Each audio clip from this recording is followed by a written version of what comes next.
เมื่อว่าอันเดี๋ยวไปได้ไปวักดู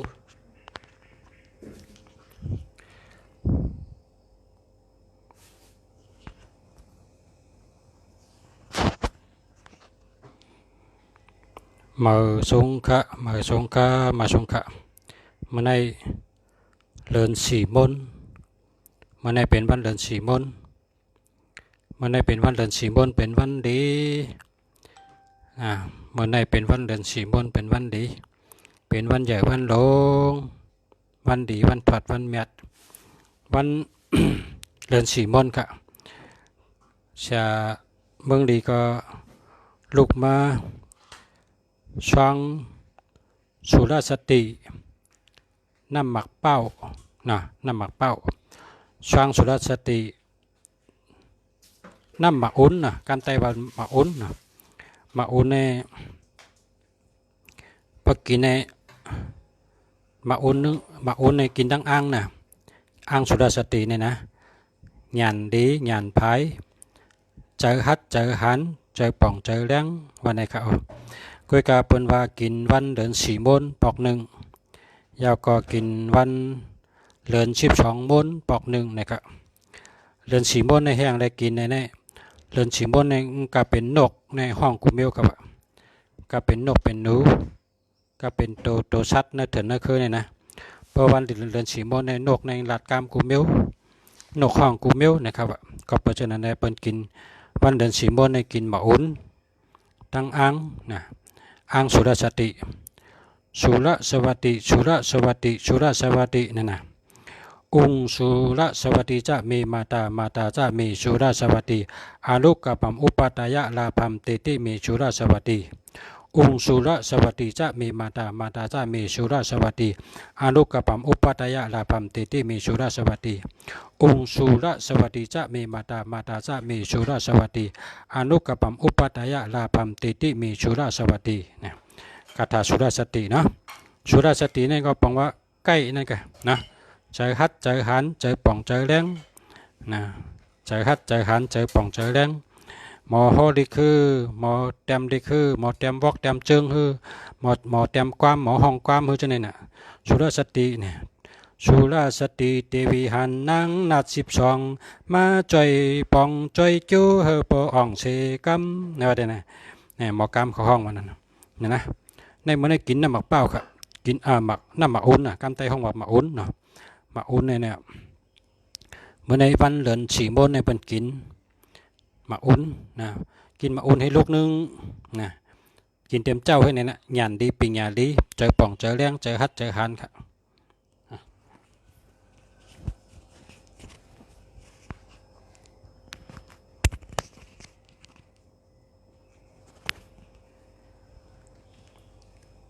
ครับวางน้ำหมักอุ่นครับ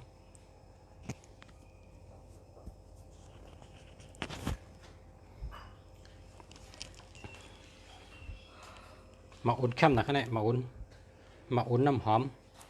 1 ลูก1 ลูก2 ลูก3 ลูก4 ลูกนี่4 ลูกแล้วก็5 ลูกเอาลูกเข้มนะนำขึ้นดีครับนำเต็มปิ๊กๆนะหมักอุ่นให้ลูกพอมีอ่างก็กินอ่างให้ลูกนะอ่างสุรสวัสดินะอ่างสุรสวัสดิเพราะว่าอ่างก็มีก็ลอดกระถางนะลอดกระถางเอาเลยองค์สุรสวัสดิจะมีมาตามาตาจะมีสุรสวัสดิอนุกัปปัมอุปตยะลาภัมติติมีสุรสวัสดิอันนี้นะนี่ตั้งขมุนหอกกันนะอันนี้เห็ดขมุนหอกไว้เห็ดขมุนหอกไว้ครับ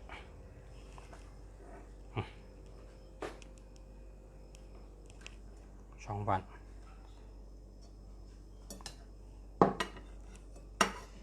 ขมุนหอกเดือนสี่มนเห็ดขมุนหอกเดือนสี่มนขมุนหอกเดือนสี่มน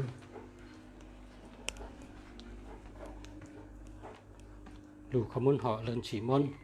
แล้วก่อนนั้นในเต็มเจ้าเต็มมือ4 โมงครึ่งค่ะ4 โมงครึ่งพอยาม4 โมงครึ่งนี่เป็นยามพระเป็นเจ้าเลยกินอ่างเนาะ ได้กินอัง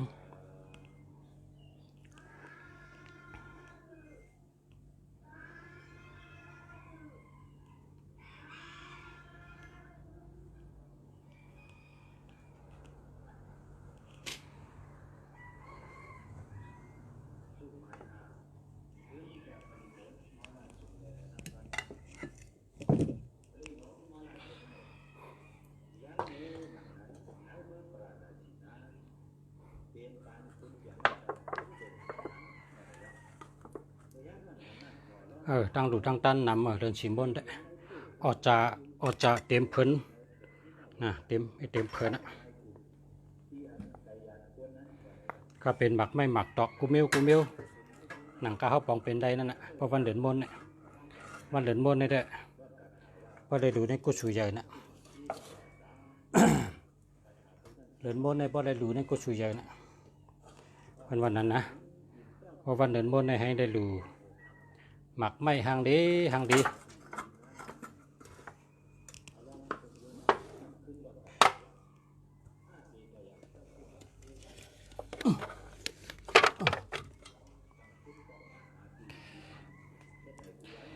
ในขบุนห่ออันนี้หมักแกมคองอันนี้หมักเก๋งอันนี้หมักฮอนนักกานะหมักฮอนนักกา ต่างช่อมตัวยาวครับต่างเต็มเบอร์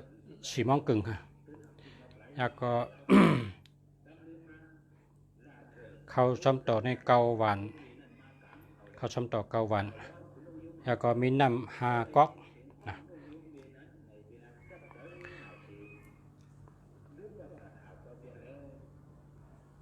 ในขณะอ้างสุรสติเขาเนี่ยอ้างสุรสติเจ้าเสียเฮาค่ะสละสมาครูวาจันช้อนไว้สุรสวัสดีจ้าเมมาดาจ้าเมสุรสวัสดีอนุกบัมอุปตยาลาภัมติมีสุรสวัสดีว่าเนี่ยสุรสวัสดีจ้าเมมาดาจ้าเมสุรสวัสดีอนุกบัมอุปตยาลาภัมติมีสุรสวัสดีสุรสวัสดีจ้าเมมาดาจ้าเมสุรสวัสดีอนุกบัมอุปตยาลาภัมติมีสุรสวัสดีสุรสวัสดีจ้าเมมาดาจ้าเมสุรสวัสดีอนุกบัมอุปตยาลาภัมติมีสุรสวัสดีสุรสวัสดีจ้าเมมาดาจ้าเมสุรสวัสดีอนุกบัมอุปตยาลาภัมติมีสุรสวัสดีสุรสวัสดีจ้าเมมาดาจ้าเมสุรสวัสดีอนุกบัมอุปตยาลาภัมติมีสุรสวัสดีสุรสวัสดีจ้าเมมาดาจ้าเมสุรสวัสดีอนุกบัมอุปตยาลาภัมติมีสุรสวัสดีนะนี่เป็นคาถาสุรสตินะมันก็มีอ้างก็ห้องกินน้ำมาอุ่นให้ลูกนะเอาคาถาสุรสวัสดิในเป่าให้7 กรัมกินมาอุ่นอะไรก็ได้นะพอแม่พี่น้องเขาอยู่ที่ไรก็กินที่นั่นนะมันในวันเดือน4 มนวันเดือน4 มนกินเตรียมเจ้าเนี่ยกินเตรียมเจ้ามือพองตาวันคืนเนี่ยนะพอเมืองแดงก็กินแล้วค่ะกินกว่าติ๊กๆนะกินเมื่อในแต่วันเดือน4 มนเนี่ยกินมาอุ่นให้ลูกเอาคาถาสุรสติในเป่าให้7 กรัมกินมาอุ่นอะไรก็ได้นะน้ำมาอุ่นให้เป็นน้ำทอดน้ำแมทน้ำอยู่ในหมักไหมอันน้ำพิเศษนะน้ำมันพิเศษน้ำมันมดเฉลยเปิ้ลน้ำหมักเป้าเนี่ยนะอยู่ในหมักไหมกินน้ำหมักเป้ากินน้ำหมักอุ่น1 ลูกนะแล้วก็เป่ากระถา7 กรัมให้กินนะชุดต้องให้กินนะอยู่ดีกินหวานเจอป่องเจอเลี้ยงเจอฮัดเจอหันวันนี้นะคำในอันนี้ได้โปรชาได้อ้างเนี่ยโปรชาเต็มกล้วยเนี่ยตัวดีโปรชาเนี่ยแล้วก็เจสาเนี่ยก็เป็นเจสาที่เก่งต้องนะเฮ็ดมาที่เกียงตองค่ะเจสาที่เกียงตองค่ะนี่มันจะของเมืองไทยค่ะเจสาเมืองไทยเขาค่ะเพราะเจสาเมืองไทยในกินไรนะมันมีสารกินได้ละเพราะกินเป็นยอกาเพราะเจสาเมืองไทยในกินไรเพราะเป็นเจสาเมืองไทยในกินไรนะมีเพศสังนะเขาค่ะกินมาแต่มือก็เรียกต่อถึงตัวเดียวก็กินแต่เสมนเจ้าเขาก็กินแต่เสนะมนเจ้าลงก็กินแต่เสนะกินให้ลุกไงกะกินให้ลุกไง1 ปอกในกิน1 ลูกไงสุรสติเนี่ยนะสุรสวัสดิอันนี้อิติปิโชนะอันนี้8 กรัมอันนี้น้ำมอปุถายะนะน้ำมอปุถายะน้ำเมตตาอันนี้ ก็มันมี มันมี12ลูกอะทั้งหมดเนี่ยสุราษฎี12นางในบนห้องนั้นนะในแต่อังสุราษฎีเพราะว่าชูเจ้ามีอังเนี่ยก็กินมาอุ่นลุกตั้งกระถาเป่าเห7 กัมนะกระถางก็ช้อนปานรุ่มมาไกอันนี้น้ำมาอุ่นนั่นแหละน้ำมาอุ่นในภาษาเอาน้ำพึ่งใส่ใช้น้ำพึ่งน้ำนะใช้น้ำพึ่งน้ำพึ่งเหน้ำหมักอุ่นเหน้ำไม่หรือปองเหน้ำชาเผือกน้ำชาแรงเหนี่ก็แคมหนาวะนะเฮ็ดในเฮียวก็เอากระถาสุราษฎีในเป่าให้7 กัมแล้วก็กินแล้วนะ มันได้เป็นวันเดือนสีมนวันดีนะลัดต่อกันเตรียมเจ้าเตรียมเจียวค่ะเนาะพ่อแม่พี่น้องเขา อันในวันเดือนสีมนวันดีก็ลุกมาไหว้พระเตรียมเจ้าไหว้พระก็เป่ากระถาสุราสวัสดีนะสุราสวัสดีแล้วก็กินหมักเป้ากินอ่างนะพออ่างมีก็เขากินหมักเป้าละลายก็ได้นะพอเขาติกินหมักเป้าเขาก็เป่ากระถางใส่7 กัมนั่นน่ะเนาะมันก็เป็นอียาเดียนะหมักเป้านี่ก็พอได้กินก็แก่นะกินให้ลูกก็นะอ่างก็พอมีกินให้ลูกให้ไหนกันนะกินอิดอีเป็นอียาเนี่ยนะกินอิดอีเป็นอียา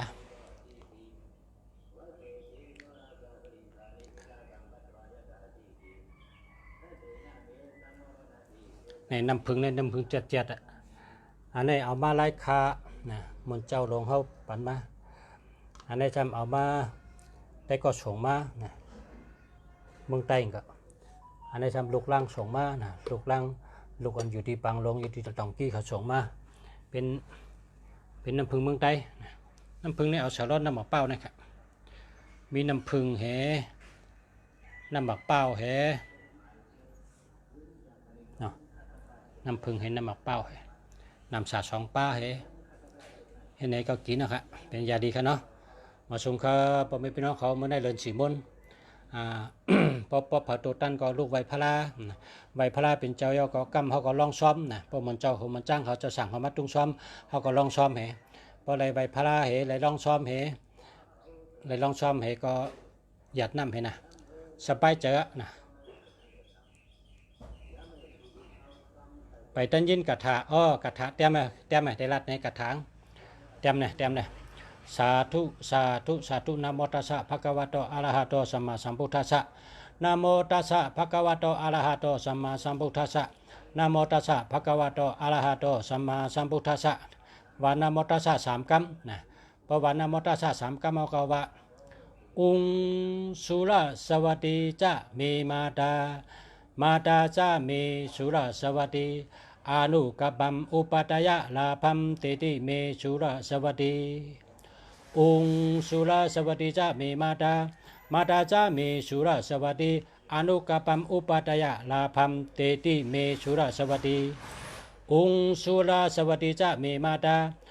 าจะมีสุรสวัสดีอนุกับัมอุปัตยะลาภัมติติเมสุรสวัสดีองสุรสวัสดีจะมีมาดาจะมีสุรสวัสดีอนุกับัมอุปัตยะลาภัมติติมีสุรสวัสดีองสุรสวัสดีจะมีมาดาจะมีสุรสวัสดีอนุกับัมอุปัตยะลาภัมติติมีสุรสวัสดีองสุรสวัสดีจะมีมาดาจะมีสุรสวัสดีอนุกับัมอุปัตยะลาภัมสุขัมติติมีสุรสวัสดีองสุรสวัสดีจะมีมาดาจะมีสุรสวัสดีอนุกัมปัมอุปัตยะลาภัมสุขัมเตติเมสุรสวัสดีสาธุ7 กัมนะลูกเตรียมไว้นะเห็นไหมแกรถกระถาย7 กัมนะมันให้เป็นวันเดือนสีมนกับเป็นนกเป็นหนูในห้องกัมกูเมียวว่ามันให้นกในเขาลัดก้ามกูมีว่ามันได้จิบจอบนึกเถื่อนนึกเคยได้กับเป็นนกเป็นหนูเป็นนกเป็นไหนเป็นไก่เป็นจ้อนในลัดก้ามกูมีว่าเมื่อได้เดือนสีมนเลยนะเขากำศีลมาตั้งปีในเมื่อได้ว่าเขาลัดก้ามกูมีว่าในเดือนสีมนเนี่ยเป็นวันเดือนสีมนเนี่ยแต่ว่า เมืองใต้เขาก็เป็นกับใบพลานะกับใบพลาพ อไหวพาราก็กะลองซ้อมลองปั้นกะดูกะต้านกะขึ้นกันขึ้นจ้องลองบอก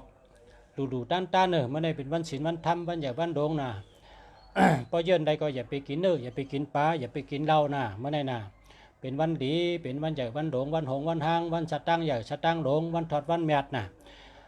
กินอาซากรอดกันนะเพราะวันศีลใหญ่เนี่ยเหลือนมนให้กินอาซากรอดเห็นนะยาก็ไหวพาราเป็นเจ้านะไหวพาราเป็นเจ้ายาก็ลองซ้อมเจ้าสั่งเจ้าจ้างเขามาตุ้งซ้อมเขาก็ลองซ้อมเห็นนะ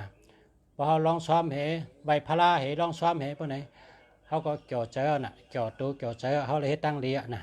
พอเขาเลยไหวพารากูวันเลยลองซ้อมกูวันปะไหนแค่นรับลีนะเอาค่ะมาเนาะมาพี่น้องมากินอ่างมาสงครับพอไม่พี่น้องเขายันสุขกูก็อยู่ดีกินหวานเหตุการณ์ขึ้นอย่ามาสูงขึ้นอย่าเฮ่อเฮิงขึ้นอย่าเฮ่อเฮิงให้ขึ้นอย่าเฮ่อเฮิงให้อยู่ดีมีเงินให้อยู่ดีมีเงินมีคำให้มีจุกมีหลับให้มีการงานดีการเงินดีขึ้นอย่าเฮ่อเฮิงกันกูก็กูก้นอะไรอยู่ดีมีเงินห่างดีกึกปืนกูวันกูเมืองกูก็กูก้นกูเจ้าเสกำคามาสงค่ะมาสงค่ะมาสงค่ะ